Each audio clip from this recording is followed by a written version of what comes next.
God bless Scott Bessent. Treasury Secretary Scott Bessent is doing yeoman's work and trying to hold down the fort. Again, if you're not familiar with this guy and his past, people go, "Oh, you work for Soros." A lot of people work for Soros, and they were part of that group that they cracked the Bank of England. They cracked the pound. That's for sure back in the day. And he understands. He understands what could happen and how things can spiral out of control. He gave a speech on Wednesday talking about the opportunity for a big deal on trade issues between the United States and China.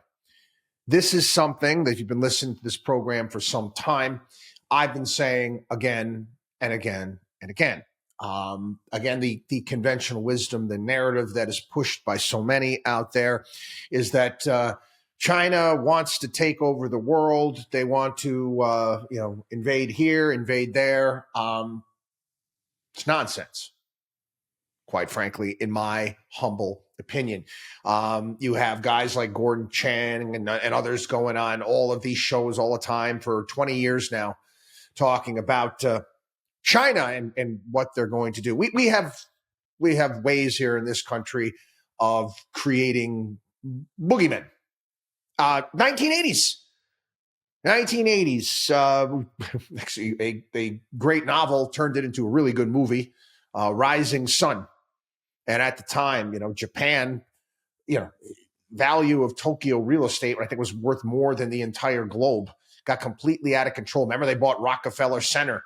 They were going to take over the entire planet. Their way of doing things was better until it wasn't. We have gone over extensively here on the program the fundamental problems, structural problems with the way China is doing things. Xi Jinping, not Deng Xiaoping, he's not Hu Jintao. Definitely a throwback to some of the Maoist philosophies, and many of the things that he has done has really hurt China. Their economy right now is not doing well. I know. You get a lot of the Chinese bots and propaganda just putting stuff on social media. And I'm not saying that there's not some things that they do well, but central planning never works. Communism always fails. Not to say that they're communists. They're communist light, if you want to even call it that. They are a command and control economy. Command and control economies will screw up. We have also become a bit of a command and control economy. New Green Deal, CHIPS Act, picking and choosing winners and losers, bailing out the automakers. I go down a list of things that we have centrally planned here in the United States that, quite frankly, no bueno. No bueno. However, do you think? I mean, honestly, I want you to take a second. Do you think China wants to really piss off their best customer? Did you really think that, or ruin their best customer? Why would they do that? Why would we do that? Again, I want to take you back. I told you about this before. In 2008, financial crisis. We're getting wrecked. Okay. One issue, it was day after day, another issue. It was like whack-a-mole. One problem blows up. One hedge fund blows up. Another one, again, remember starting with the two Bear Stearns hedge funds that we warned everybody about. Anyway, a litany of things. That time, if you remember, the Olympics were taking place in Beijing. And yeah, they had a bit of a creepy opening ceremony, if you ask me. But anyway, that's just me.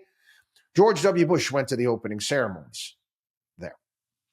And Hu Jintao basically said, hey, Russia wanted us to put some pressure on you guys, add some pressure and start selling off your debt. And we chose not to do so. And they had a conversation where, George W. Bush, what is my biggest concern every day is terrorism. And terrorism, we're worried about terror, keeping people safe. And Hu Jintao's was, well, listen, I got to, every year, I got to constantly find jobs for millions of people.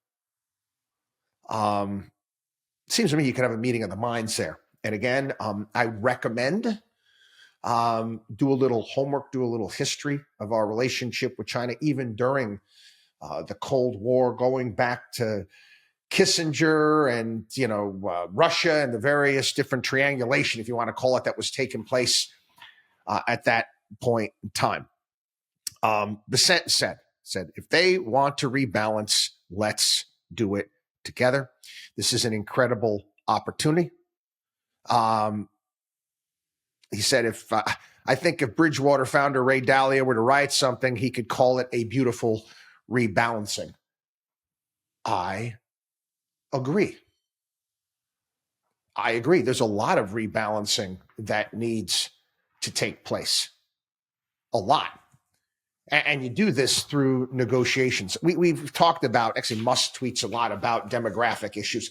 One of some of the worst demographic problems in the world. China has their own, but so does Japan.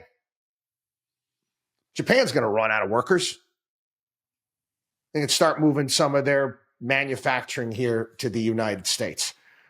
China's obviously going to have its issues. Population is going backwards. It's not going forwards. Very different situation than you see in Africa and also India as well. Again, let's talk about these ultra high tariffs. We're pulling them back, supposedly, God willing.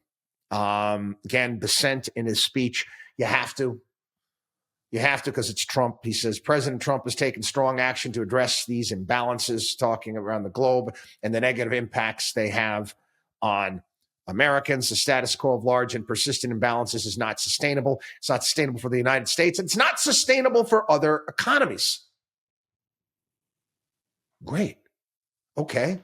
Let's work together on this. Let's work together on this.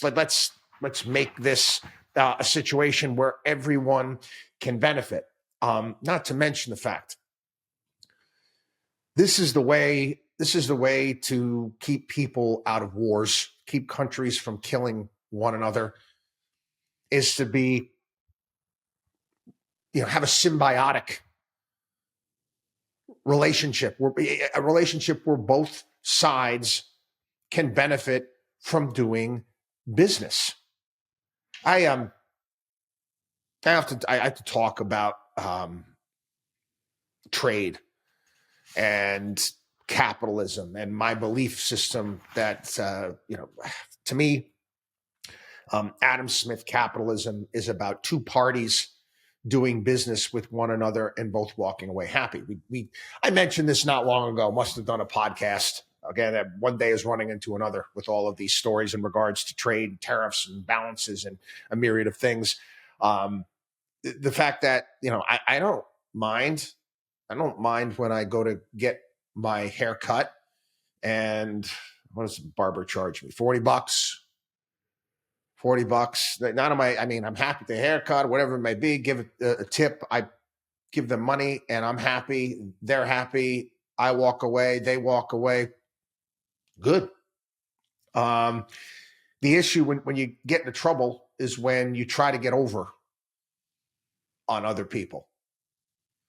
That's a problem. Okay, that to me is that's not capitalism, because in the end, you're going to ruin that relationship.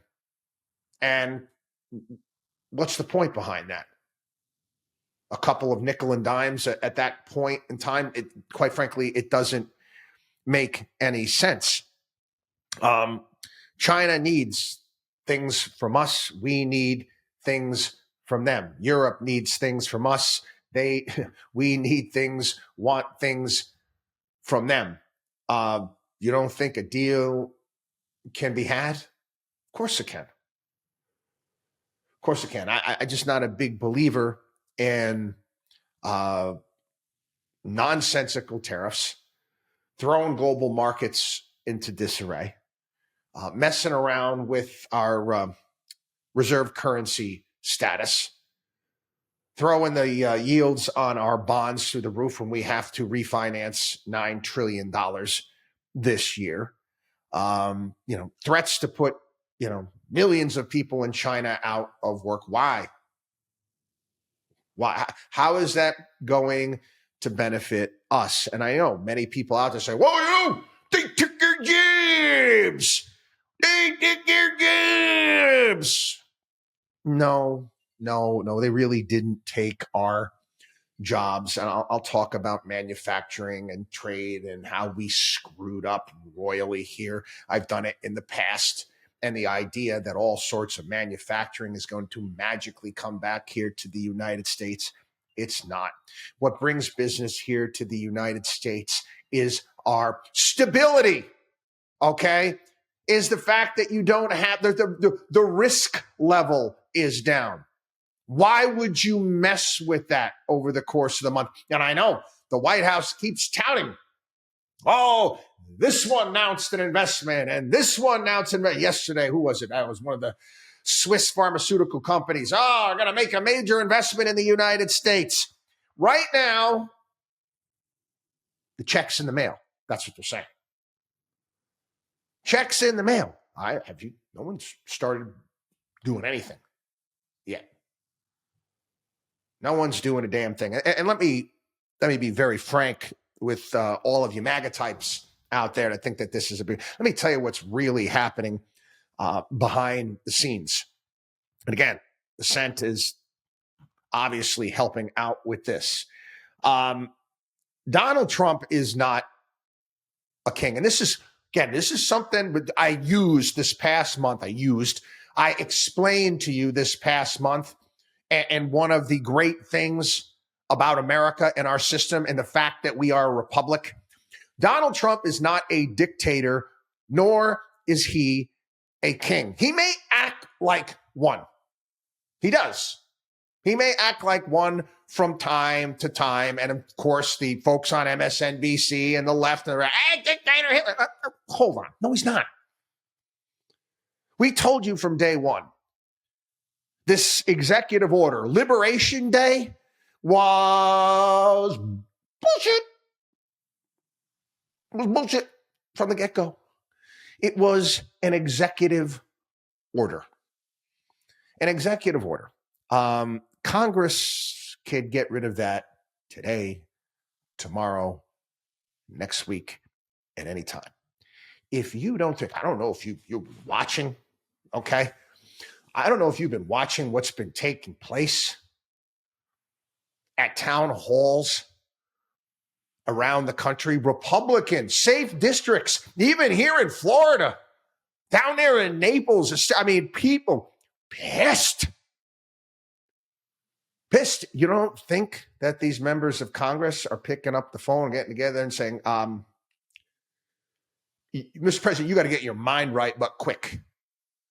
Or your presidency will be, you'll be a lame duck in a matter of weeks. Because they can do it. Oh, and if you don't think you want to call it the donor class, you don't think the Ken Langones of the world, you don't think these people are basically saying, all right, enough's enough. Enough's enough. We turn on you, you're done. You're done. And there's nothing he could do about it. He'd be done. So, again, and this is, part of the issue with the executive order nonsense. There's no way that these tariffs would have ever gone through Congress, no way, shape, matter, or form. And again, this is a credit. It's a credit to this right here. This thing's called the United States Constitution. It's a credit to that. Don't want a king. Don't want a dictator. We don't want a Xi Jinping. We don't want any of that. Okay, this is the last thing. So again, God bless Scott Bessent and what he's doing right now. God willing, we continue to have this walk back from the abyss. I'm curious to see how the lying sycophants on Fox and the other networks, how they play CYA mode when it comes to this. Tariffs the greatest thing ever. It's fantastic. It's going to be awesome. But hey, shut up. Who cares about the 401ks? Who cares about the dollar? Who cares about any of this stuff? Trump, Trump, Trump, Trump, Trump. Morons.